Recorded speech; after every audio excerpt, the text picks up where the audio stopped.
Yeah, I did last night.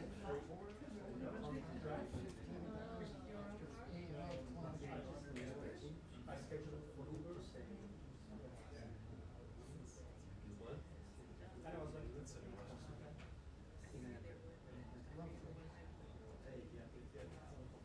Yeah.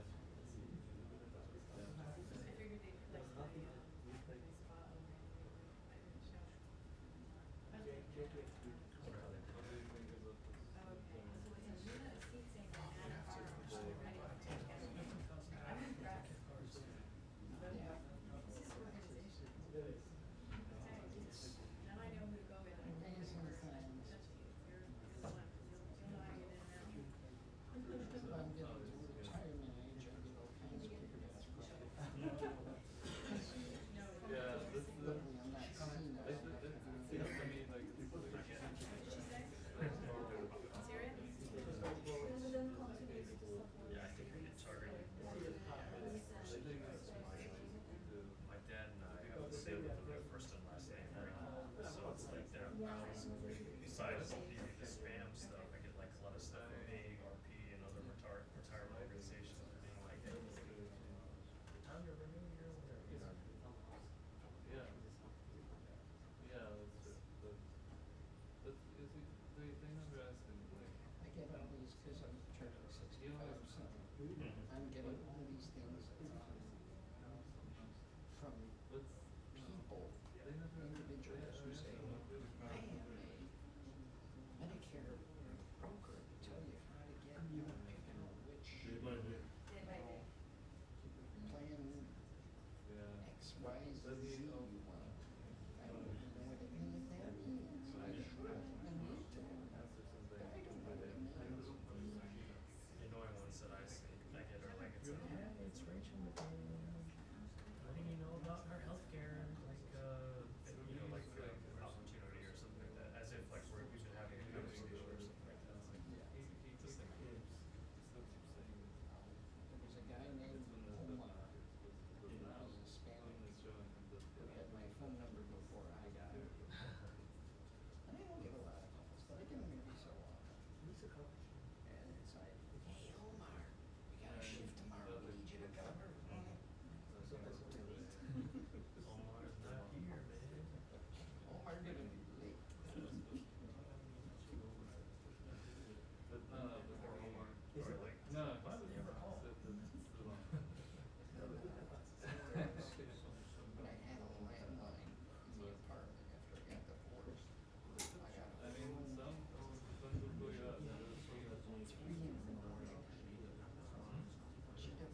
And then they get mad at me. You said thank you, he said thank you. No. Yeah. Are you owned by? I mean, I was Are you able to owned get by? the thing turned off in 5 seconds. And everything was on. And, so I came back and, she was getting ready to Yeah. I followed the rules. He said thank you, he said thank you. So, but yeah. And the first thing you should do, naturally audio and then the video. Kill that first, the one you're gonna, the one that you have to turn on when they walk in. Gotcha. Kill that as soon as when they're walking out. Asking the same And here. turn off the other one and start turning everything on. Maybe if they use it tomorrow. Because then they'll just go stand over there and do a scrub if they decide they want to.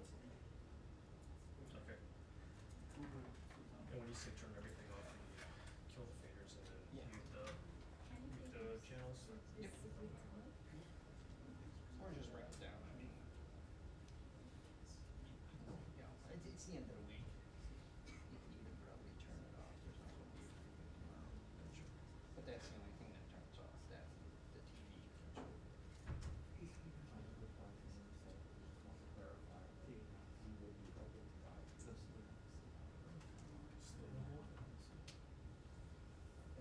Is that still available? Yep.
Very well.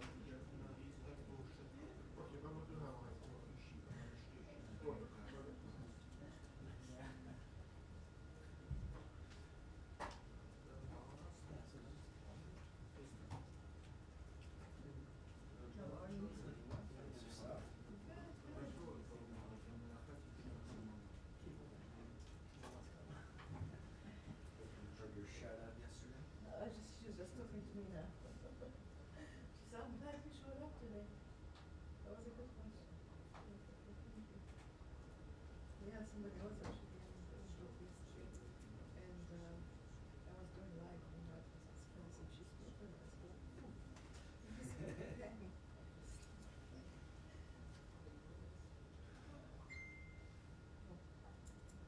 It's always when there's a delay in my life, not speaking, so I'm delaying. She has to wait.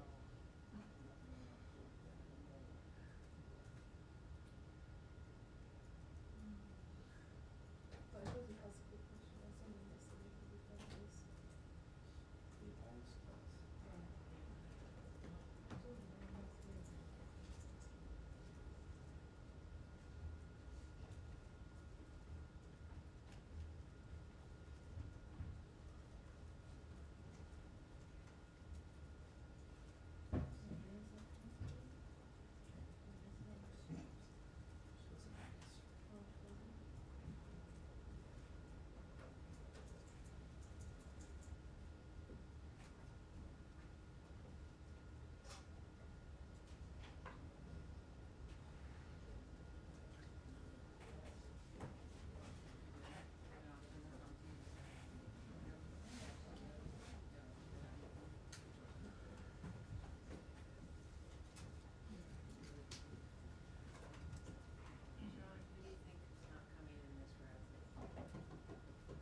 deeply regret that a stray munition hit Gaza's Holy Family Church. Every innocent life is lost is a tragedy. We share the grief with the families and the faithful. We are grateful to the Pope Leo for his words of comfort. Israel investigates.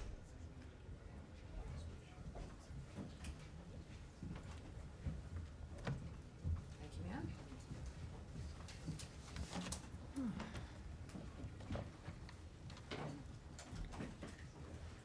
Seems like it was just yesterday that I was here. That's great. Oh my gosh, Nadia is gracing us with her presence. Welcome back from the White House coverage you've been doing. Thank you. But we were proud of you, if I may say. And yes, very good job. And not a lot of people would be as composed. I certainly am not when I'm there and talking to him. Yes, very impressive. So I do have a few comments for you as we begin the briefing here today at State. To begin, an update on the situation in Syria. The United States unequivocally condemns this violence. All parties must step back and engage in meaningful dialogue that leads to a lasting ceasefire. Well, whoever's got the music going, that's a lovely touch, but we really need it to be turned off. All right.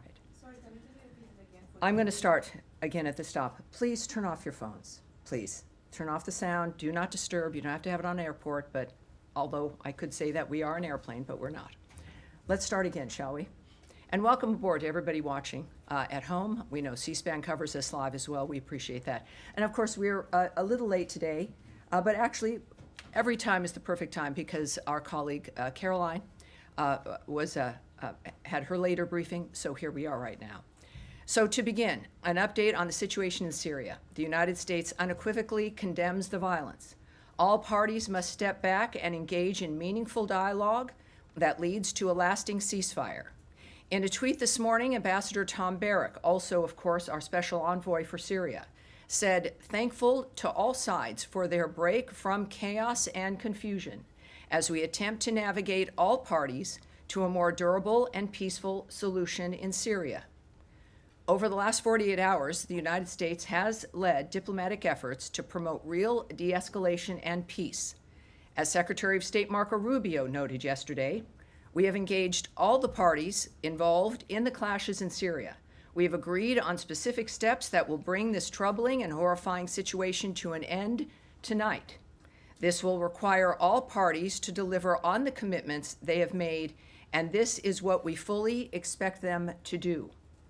We are actively engaging all constituencies in Syria to navigate towards calm and continued discussions on integration and a stable, more prosperous future for all Syrians. To that end, we are calling on the Syrian government to lead in determining the path forward. Now, today, the United States also sanctioned TDA leader Hector Rutherford Guerrero Flores, also known as Nino Guerrero, and 5 other key members. The Department of State, through the Transnational Organized Crime Rewards Program, managed by the Bureau of International Narcotics and Law Enforcement Affairs, is offering a reward of up to $5 million for information leading to the arrest and/or conviction of Guerrero. TDA is a foreign terrorist organization that originated in Venezuela and has launched a campaign of terror throughout our hemisphere. We are determined to protect Americans by eliminating TDA's vicious criminal activities. In addition, yesterday, the United States, the Kingdom of Bahrain, and the United Kingdom marked the UK's ascension to the Comprehensive Security, Integration, and Prosperity Agreement, CCPA. This milestone framework builds on the historic Abraham Accords and is aimed at fostering broader integration in the Middle East, bolstering mutual deterrence against external threats, and expanding cooperation to advance security, stability, and prosperity in the region. And finally, for today's topper, starting today, Secretary Rubio decided to end the ordered departure status for the U.S. Mission Iraq personnel, including personnel at the U.S. Embassy Baghdad and U.S. Consulate General Erbil, Personnel who are temporarily relocated outside of Iraq will begin a gradual return to U.S. Embassy Baghdad and Consulate General Erbil. The State Department's travel advisory for Iraq remains at a level 4, which of course translates to do not travel. We remain strongly committed to advancing our policy priorities in Iraq, strengthening Iraq's sovereignty, advancing U.S. business interests, and engaging with Iraqi leaders and the Iraqi people.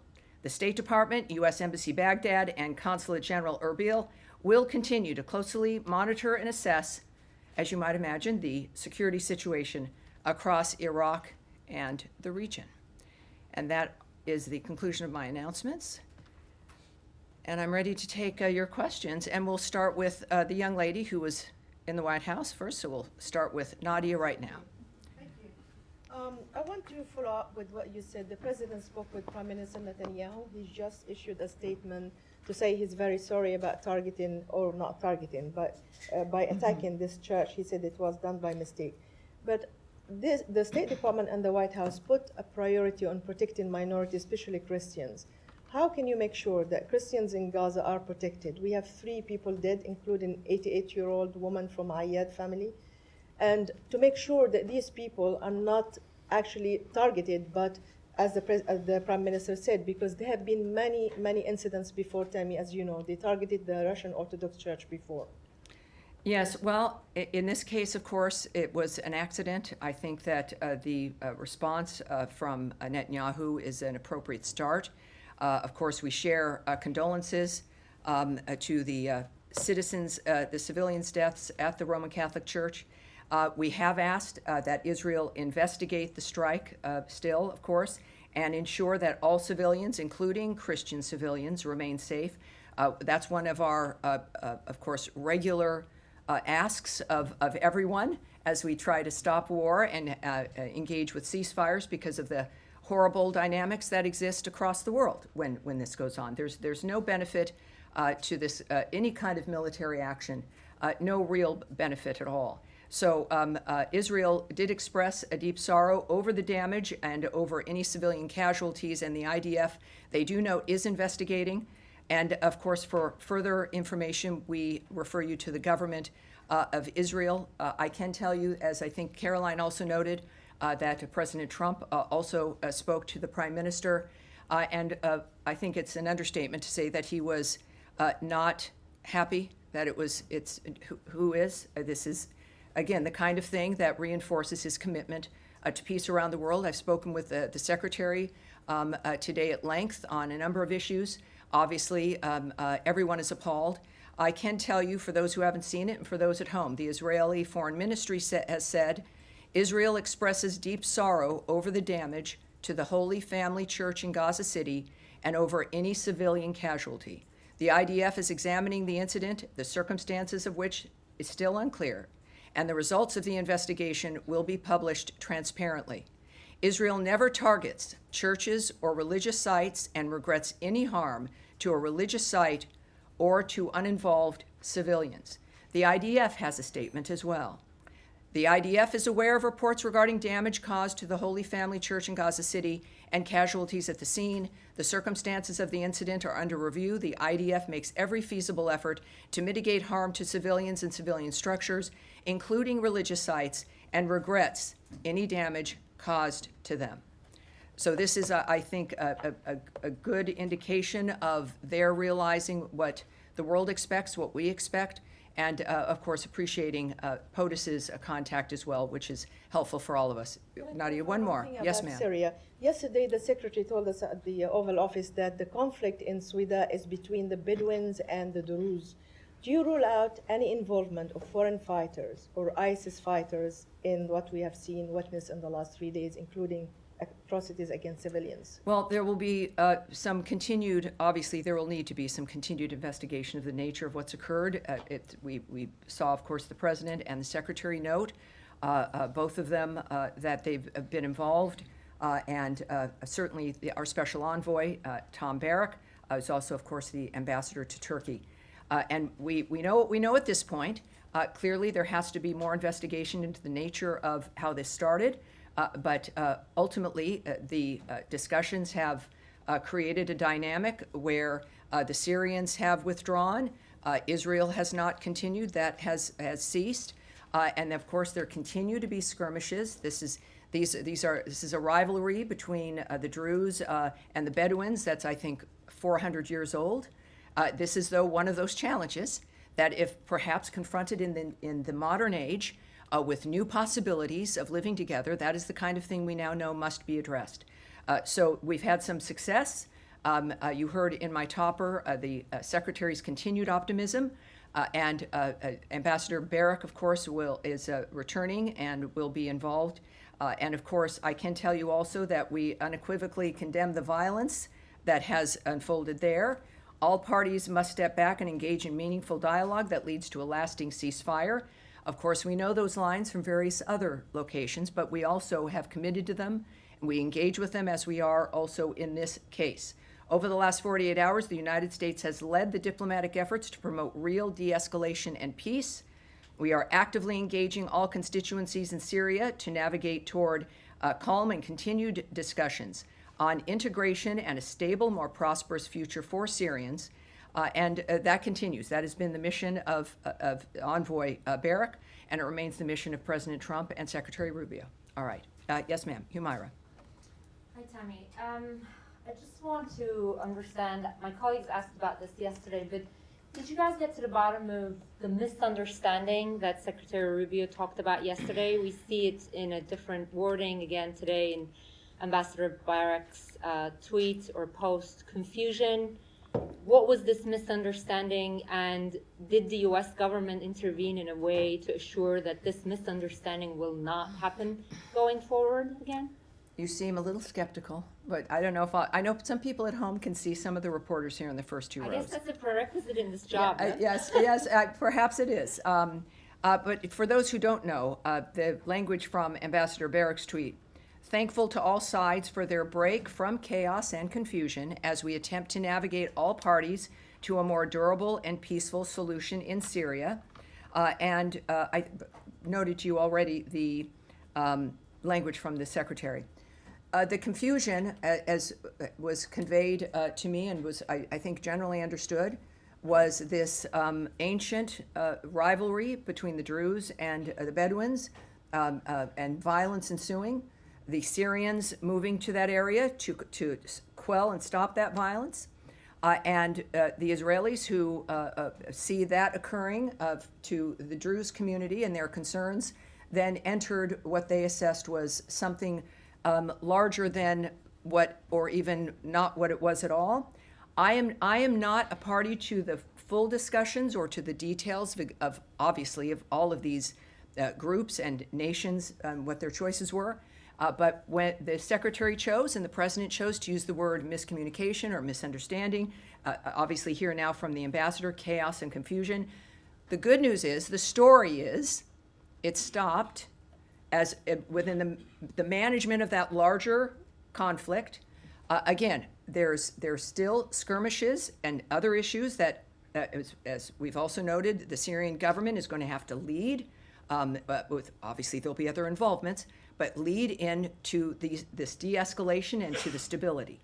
So this is a reminder, and you weren't here, but as I noted to one of your colleagues who asked as well yesterday, that this is a region and certainly a nation that has been unstable, which is why we talk about stability, for generations. There have been rivalries for hundreds of years. We are optimistic people. Humans tend to be that. And our effort is to try to bring this together and to stop it. The answer to whether or not there's hope is the fact that there has been a response, that the parties have acquiesced and are dealing with that response, and that we are committed to seeing this problem that emerged, and now we know what to work on to make sure it doesn't happen again. Right. My follow-up to that is related to something that you just said. U.S. is pursuing stability in Syria, as far as I can tell, lifting of the sanctions and... I promise you that's what we're pursuing. Right. Yes. So does it support Israel carrying out these military operations when it deems necessary? I can tell you regarding Israel's intervention, and activity is the United States did not support recent Israeli strikes. We are engaging diplomatically with Israel and Syria at the highest levels, both to address the present crisis and reach a lasting agreement between the two sovereign states. President Trump has outlined his clear vision of a prosperous Middle East and stable Syria at peace with itself and its neighbors. Peace among neighbors, including Israel and Syria, is a critical component of this vision. So I won't speak to future conversations or past ones. What we're dealing with now is this particular episode, what was required, and I think we've been very clear about our displeasure. Certainly the president has, and we've worked very quickly to have it stop. All right, yes, Thank Lily. you, Tammy. Just back to your topper on Syria, you mentioned you condemned... And let's stick with Syria for a bit while we're in it, just so you know, and then we'll continue on, of course. Go ahead. You mentioned that you condemn the violence. Are you specifically talking about the Druze Bedouin All the violence, or also all Israeli violence. strikes? Clearly, this started between those two groups, and what we know is that violence erupted. Well, there's a continuing long issue between those two tribes, and then two major nations began to engage. Obviously, we then engaged, and it stopped, and that is, for me, a very, very proud moment. It's a remarkable situation being here at the State Department and here at this podium and taking this job is to be an observer of actions that can be taken that stop what could end up being major global horrible issues. And we continue to work on some. We've been successful on others, but it was a very heartening and wonderful to see the work in that regard. So I think that it's the violence in general that appalls the president, that disturbs the secretary, and it is what we all want, even though we've grown used to it. But it's possible. And if anyone can make it happen, if any country can, it's the United States, and it's the president, and it's Secretary Rubio. All right, yes, Sean. Could I follow up your answer that you gave to the Mara said that the United States does not support recent Israeli strikes? Can we say that the United States, well, Oh, boy. Yes, I know, it was suddenly the voice of God. Don't want to give you any hints there, That's though. always my aspiration. Yes, there we go. Just going back on a serious note, you said that the United States opposed the Israeli strikes. Yes. Two parts to that. Was there a message beforehand that Israel should not do this, and now going forward, will the U.S. continue to reject Israeli military? Well, as you know, I won't speculate. I'm not going to comment on what was or was not said prior to the situation that we're dealing with currently, nor will I speculate about every situation is different. I am not going to speculate or guess, none of us should, at what the leaders of our country might do under any other certain circumstance. Well, just also at the beginning, you were talking about how the Syrian government needs to lead a future path. I forget Yes. the exact words. But is there a long-term solution? I mean, you mentioned that the United States helped defuse the situation, but this is essentially the Syrian forces leaving part of what is part of Syrian territory. Are you seeing a long-term demilitarization? Is that what the U.S. would Well, do? I know it's about Syria taking the lead in determining the path forward. And so that was a very specific way that it was put. And I can't, I think there's a few people who have an idea of what's possible in what seems to be maybe an impossible situation, but we don't see it that way. And I think that's where new ideas, new solutions can emerge, is when you don't give up to what you think is impossible. So I can't comment on what the strategy would be, what individuals imagine. It is a region that is ancient, and the people are ancient, and it is the modern world, and I think we now provide a chance, our generations do, to have a different kind of path forward. Just one more point on that. All right. I mean, one of the points that Israel is making is that there are jihadists involved in this, and that some of the violence has been against Druze. Is there any concern about linkages potentially between the Syrian government, and is that something that the U.S. has seen? Is that something that the U.S. would become? Well, I know that from the beginning, the issue was, of course, working with the new Syrian government on dealing with the problem of ISIS. That's I think, a unifying dynamic. We know that ISIS has been an issue. We know in that region, my goodness, look at what we've been facing with Iran and state sponsors of terrorism, and what we've all experienced for quite some time. So we know that that has to be part of which I won't preview anything for you because I'm not a part of that team, but we know that that matters deeply to Envoy Barrack, and everyone is clear-eyed about what this is. And yet it won't stop them from trying. But the good news is that the good and the bad news is that we have enough history to know what's solvable, what isn't. I recall before President Trump's first term that this idea of getting rid of ISIS as it was moving around the globe, that it was going to be impossible. It would take 30 years. This is just a giant, horrible thing that we would just have to learn to adapt to, but it could never be crushed. President Trump did not believe that and chose to move forward anyway. And I think it was about 18 months, 2 years at the most, and he eradicated ISIS. And so we know that there's in order for something new to happen, you've got to have the idea first. We have that. Again, we're not naive, but we are optimistic. I think that is the history of the American people. And we're going to continue on that. We have good representatives helping us with that as well. Yes, sir. You said that the U.S. didn't support the Israeli strikes, and you were asked about any conversations beforehand. But what about afterwards? I mean, Caroline Levitt had said that the president called Prime Minister Netanyahu, or they spoke on the phone today, in which he condemned the strike in Gaza. But was that lack of support for the strikes on Syria, was that also conveyed to Prime Minister Netanyahu? Well, I don't know. I wasn't on the call. We were not informed of those details. Caroline had what she chose to share with you, so I won't get ahead of guessing what the conversation was. And just one other Yes. question about, I mean, you've said in the church strike, you've asked Israel to investigate that. Ambassador Huckabee said yesterday that the US has asked Israel to investigate the death of Saif Musaleh, the Palestinian American who was Yes. killed. And yet, in the same 24-hour period, he tweeted that there was a travesty of justice by the in terms of the investigation of Benjamin Netanyahu. He called them the insanity of out-of-control prosecutors. So I'm just trying to understand how a system that appears that you don't have faith in over the investigation of Mr. Netanyahu is good enough to investigate the deaths of Palestinians. Well, I would not want to characterize the ambassador's comments, but they were his remarks. If you want him to elaborate on those, you can. What I speak to here is the mission and the statement and the actions that the State Department and the President of the United States has taken and that the government is taking. And not just these two issues, but our overall view and vision of what's going to be important in the world and how we react to it. So I'm not going to characterize or place the ambassador's comments in any kind of context. That was his retweet of the president. Yeah. Well, it's not where I'm going to go. It's not what we're discussing today. Right. All right. Yes. Yes, Michelle. I have a different topic. Well, do we have any more Syria? All right. We'll come back. So, Michelle, you'll be the start of that. Yes, sir. Yeah, thank you so much, Tony. On the path forward and also the long-term solution, which Sean asked you, do you believe that the only path forward in Syria is that the all constituency or the minority group is to integrate with a centralized government, or have these escalation, the recent escalation, changed your view? And do you think that federalism or some sorts of autonomy is a viable solution for the current situation in Syria?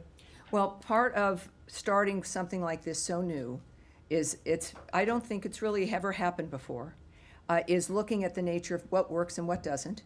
Clearly, the people of Syria view themselves as Syrians. That is part of, I know, what was discussed earlier, of the nature of how you're going to have a government like that for that nation be able to represent and include everyone. The issue was including them. Of course, every government is going to be, and should be, the decision, how it's formed, the nature of what it represents, should be the decision of the people of that country. But you've got to have a chance to start with the very basics, which is stability, infrastructure, some modicum of peace that you can rely on. And we expect, again, there's been instability. So the stability part you work on and you assess it as it continues, and then you see what needs to be addressed. And that's what we're helping with. So it clearly is going to be up to the Syrian people. But the way that it would work is that because we've seen the history of when everyone is not included, of what can happen. But that is, again, this is where the negotiators, those who are wise enough to be envoys, who delve into this, which is the hardest work in the world, we'll leave that to people like Ambassador Barrack and President Trump and Secretary Rubio. Yeah, help me if I understand you correctly. Does that mean that the U.S. is not opposing federalism or autonomy for the Syrian future? I'm not going to comment further than just the theory of trying to get some stability here and the inclusion of the people who are in Syria, without going into at all what the details might be or what choices might be made. That's not my place, so I won't comment on that. Saeed, are you with Syria yet, or no? All right. Yes, sir. Yes, thank you, Madam Bruce. Ahmad Shahidov. My question is about the very most discussed topic in South Caucasus. There is an ongoing discussion in South Caucasus about the opening of Zengezur corridor between Armenia and Azerbaijan, and many believe. All right, so we'll stick with Syria for the moment, and I'll come back to you. I know that's a large issue, but we will do that. Oh, yes, there we go, right there in the middle. Yeah, thank you, Tommy. It's still about Syria. So how the secretaries happy or convinced that the Syrian government is the right one at the moment for Syria, looking at what's happening with the Israeli and the Druids? Well, again, I would just caution in any dynamic that is this fluid and changing, where it's new, it's the kind of new idea and commitment brought by the United States and President Trump. I would caution to not see something that occurs that has been by our government characterized as a mistake or a mischaracterization or a misunderstanding in the midst of something that is also part of a 400-year-old tribal conflict. But the story is, it was stopped. We were able to stop it. We know that it's not going to be utopia the moment we all agree, let's do this. And then it happens. It's the idea, and then it's the implementation of that idea. And that is the commitment of Ambassador Barrack and, of course, of our leadership. So I would say that the issue is whether or not there would have been a response to this, whether or not there are relationships and partnerships that would listen to each other. And it occurred. Obviously, there's more work to do, but it's worth doing. And I think that's our approach. Yeah, follow up only. And if I may, Tommy, thank you. And how concerned is the secretary that these clashes, let's strike, that Israeli had in Damascus may jeopardize the potential peace deal between Israel and Gaza?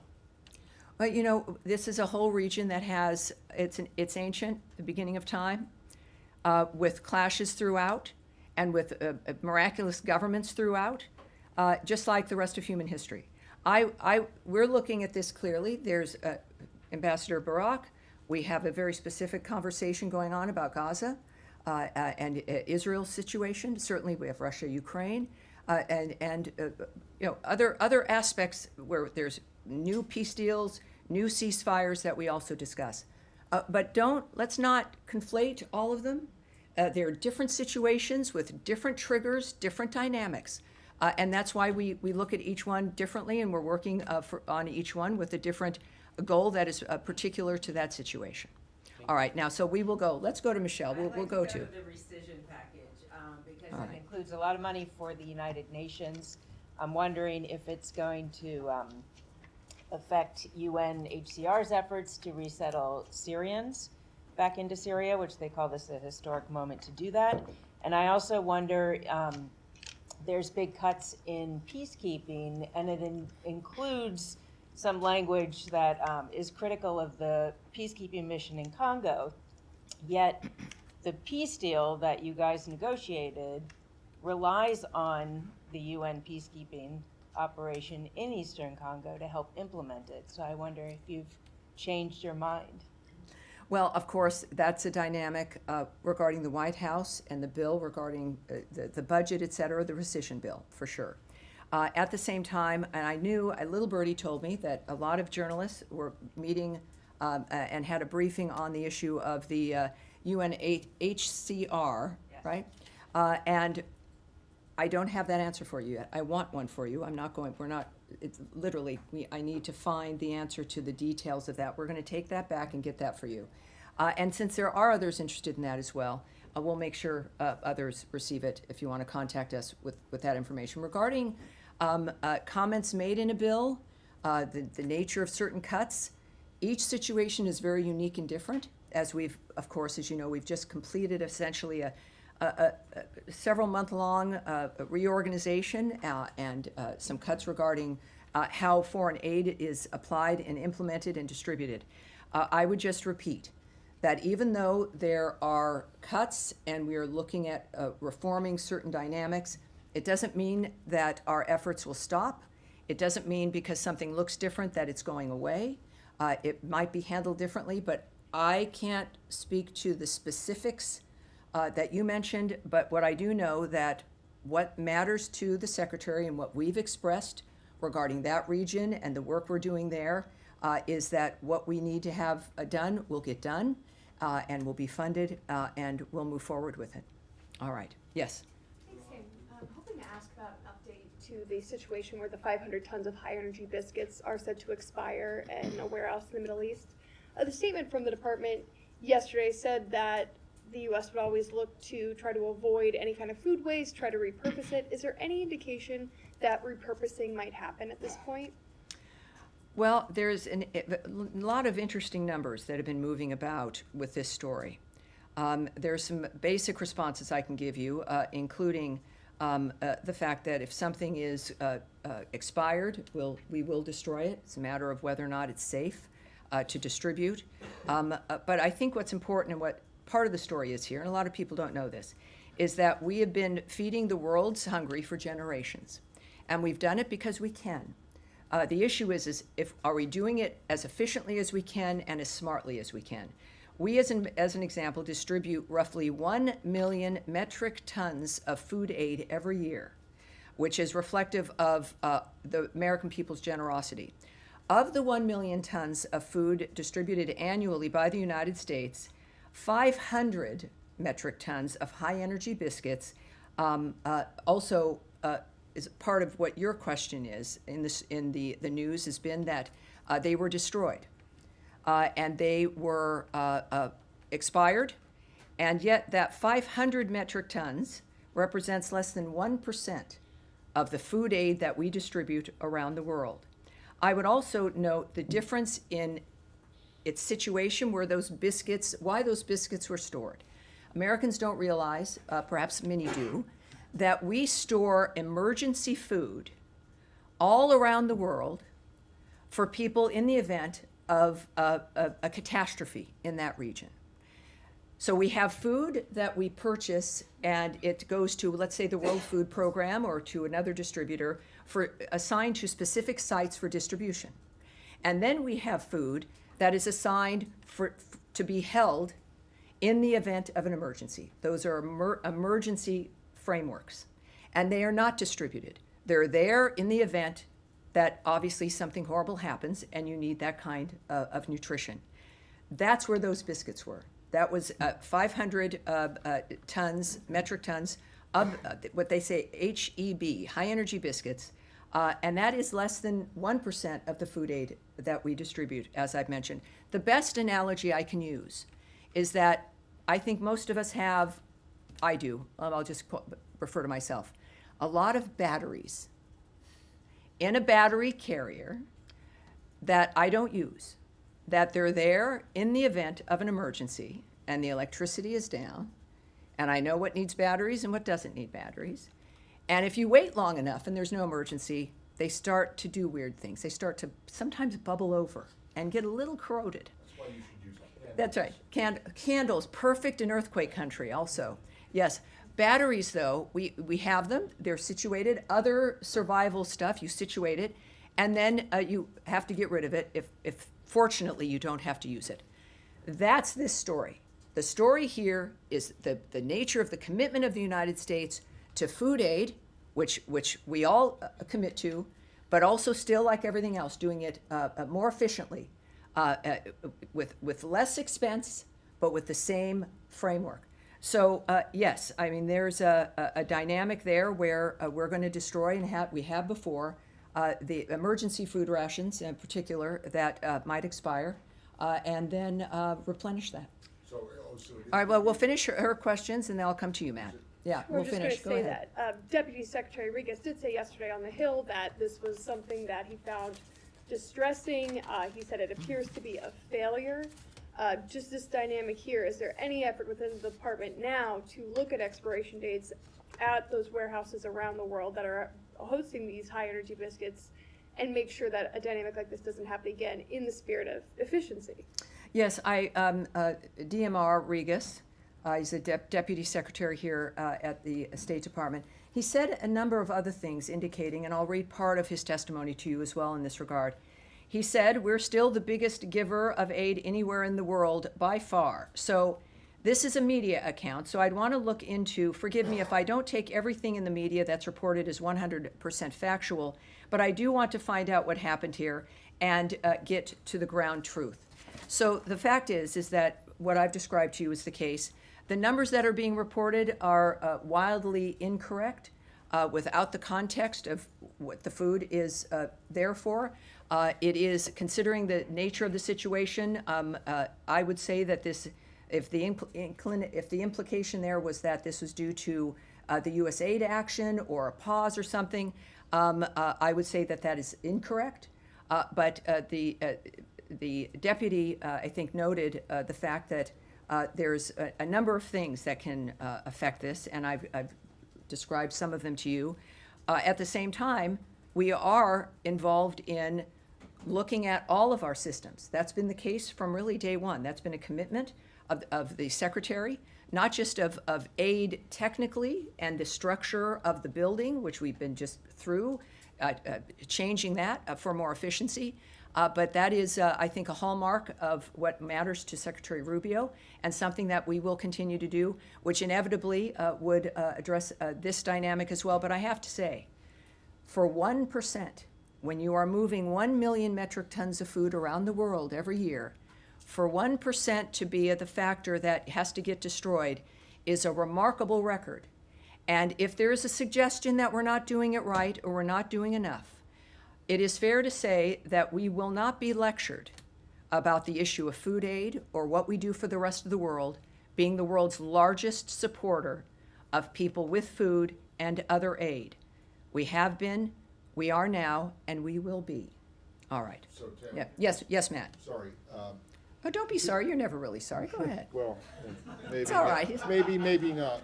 Maybe not. I just, are you making a case that that these biscuits were not needed? That there was Oh, well, no that's need for them? very clever. No, I'm just trying to figure out. You said, I'm presenting the context that we have stations of food around the world that are specifically aligned to being held for an emergency, while we then distribute 1 million tons of food around the world in immediate need frameworks that are destined for a certain place. It would, and then that gets replenished. So it's not that it wasn't needed. It served its purpose. It was needed. It was needed to be held for, in the event that there was an emergency.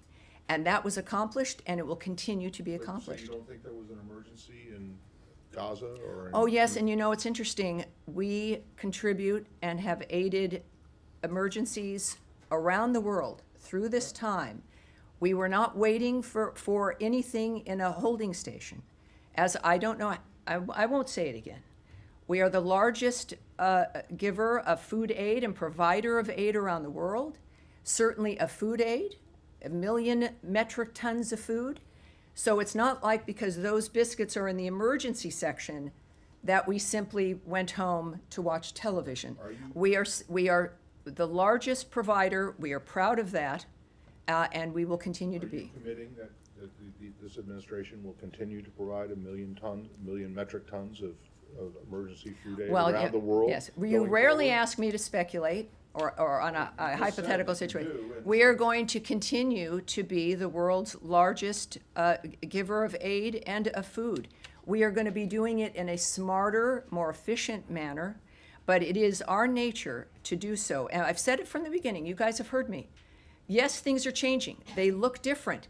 but we are still in the foreign aid business, and we're going to be better about it. I think that's pretty clear. Saeed, you've been very patient, sir. I think you actually related to Matt, Sure. this topic in a way. Yesterday, Tom Fletcher, the UN Emergency Relief Coordinator, and Catherine Russell, the Executive Director of UNICEF, they basically told the UN Security Council, they painted a horrific picture of how children are suffering in Gaza. They're saying that, the war is going on, but the children are bearing the brunt of it. There's about 17,000 kids have been killed since the beginning of the war. They spoke of no water or no clean water. They spoke of waterborne diseases because it's not clean and so on. No fuel. The hospitals are not working. Saeed, we know. War is horrible. We know. Yeah, we know. And she said that, like on daily basis, 28 kids get killed, since October 7 until now on average. Yes, it's My horrible. question It's to you- horrible. my He question has to a you- question, though. We'll get to it right now, I trust. My question to you. Yes. Is the United States government happy with the level of aid that is going on, the level of water that's going on, the level of fuel that is going All right. in, or are we likely to see some changes Saeed, that will yes, I impact understand. the lives of kids? Saeed, in every war, in every conflict that is going on this day, someone is suffering, someone is being killed, a child is suffering, a child is dying. We've seen the images. That is one of the issues we talked yesterday about the immediacy of media. We now see those images. I remember growing up and we were shocked that we could see some of the footage of the combat in Vietnam. That was a turning point I was a child, I had no idea. My mother was appalled. And things now, you get it on your phone in a moment. We know the suffering. I have this conversation with you, Saeed, every time I see you. We're both, I understand your concern. I've committed my time in this season to address that as well, as have everyone else in this building, as have Americans. We're proud of being Americans because of what we've been able to accomplish for the world. What I can say is that it is, I think you used the word happy. Of course we're not happy. Who's happy with these developments? It's war. It is, while it is common, it is unnatural. It's an obscene display of what humans are capable of. And that is why we work to stop it. And the people who aren't stopping it are Hamas. So when you think about why this continues in the Gaza Strip and organizations who have condemning the Gaza Humanitarian Foundation and their delivery of over 70 million meals at this point, the fact is there is one group responsible, and that's Hamas. They are still holding dead bodies. They're still holding live people. They are still murdering people. So if the onus is on us trying to move through that obscene environment, and we do what we can, which will never be enough. Saeed, I don't know if it's because you want me to repeat this or if you forget what I say. It is worth repeating sometimes that we understand this, and it's why we do what we do. It's why the president is passionate, why the secretary is passionate, and why I stand at this podium, and why all of you are in this room, because we don't like much of what we see. We have successes sometimes. But of course, it's not good enough. And it won't be, because the only time children will have exactly what they need is when Hamas is gone, when the terrorists are not controlling a swath of land, and when peace is generated by a government that its people have chosen and is not based in the inhumane slaughter of people. Yes, sir. All right, so you, sir, and then we'll go. Right. Thank you very much. I have two quick questions.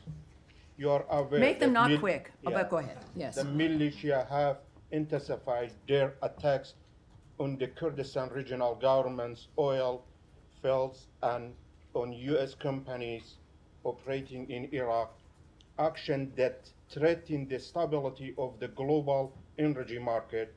These attacks are no different from what the Houthis in Yemen are doing against international trade.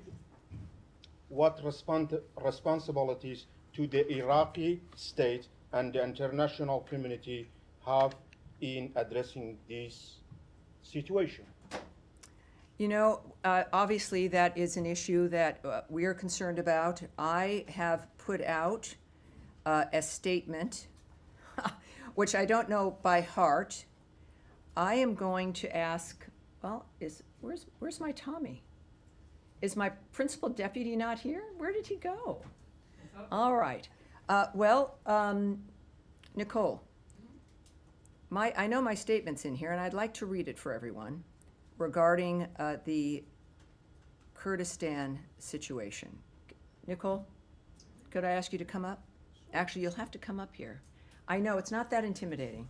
It isn't. Everyone, this is Nicole, a woman who makes a great deal possible in this building. Let's see what we have.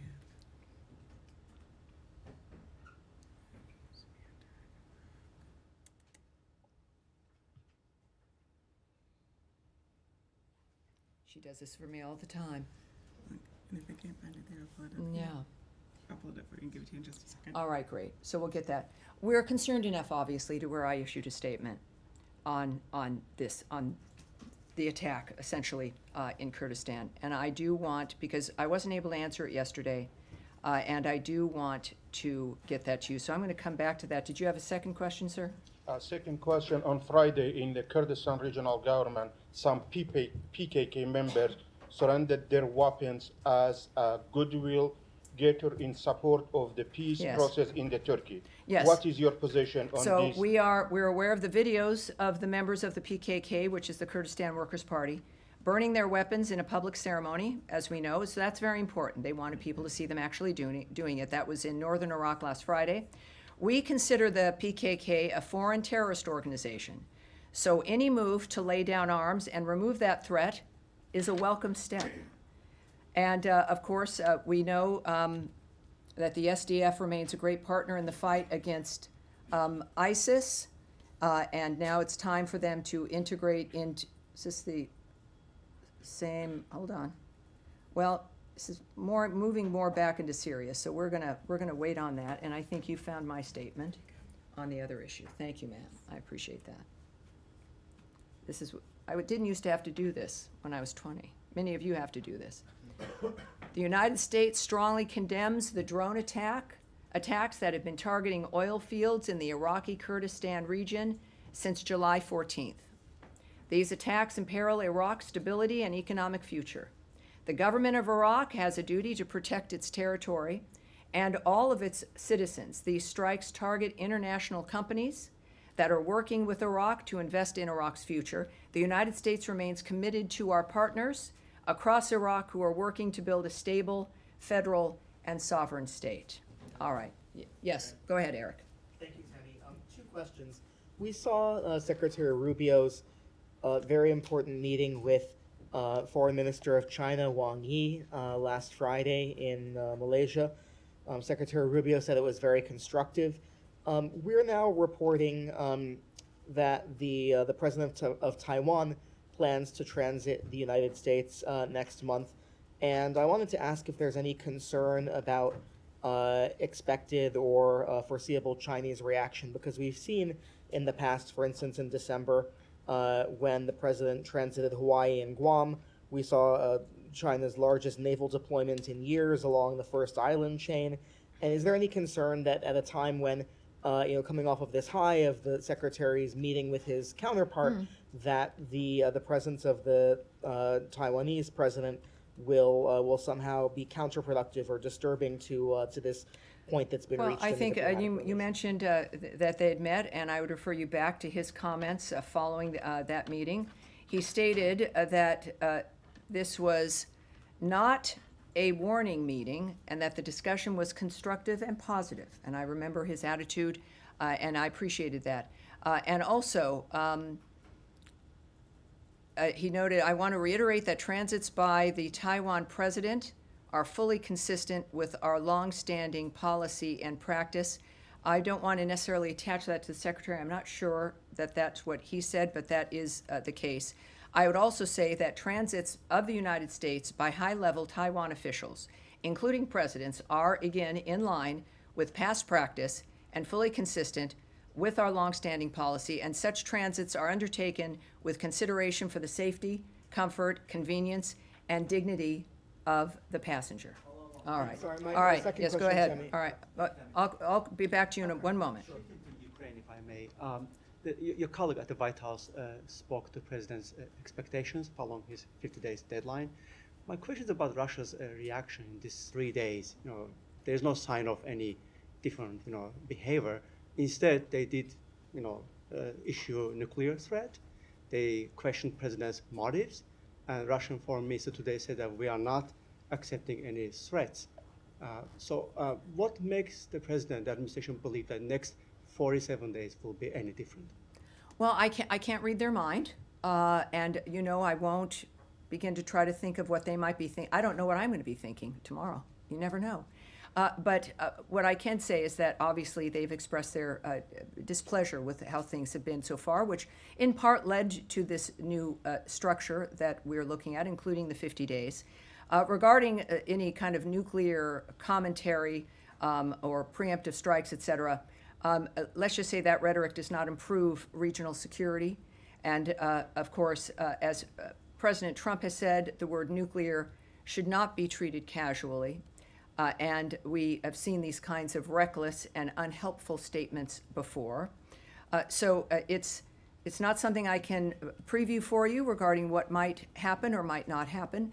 But the good news is that the world knows the nature and the attitude and the values of President Trump and the Secretary and of the American government.